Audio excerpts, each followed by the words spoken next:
Ultimate stores Saravana Selvarathinam, Chennai, Madurai மற்றும் திருநெல்வேலி.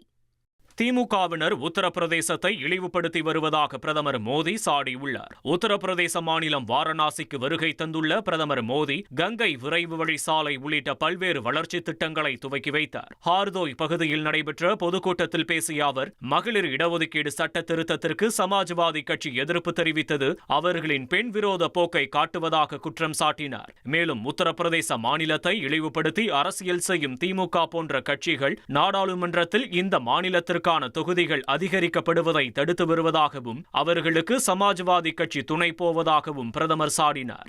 அண்மையில் பீகார் மற்றும் குஜராத் உள்ளாட்சி தேர்தல்களில் பாஜக பெற்ற வெற்றியை சுட்டிக்காட்டிய அவர், தமிழகம் உள்ளிட்ட 5 மாநில தேர்தல்களிலும் பாஜக வரலாற்று சிறப்புமிக்க வெற்றியை பெற்று ஹாட்ரிக் சாதனையை படைக்கும் என உறுதிபட தெரிவித்தார். அல்டிமேட் ஸ்டோர்ஸ் சரவணா செல்வரத்தினம், சென்னை, மதுரை மற்றும் திருநெல்வேலி.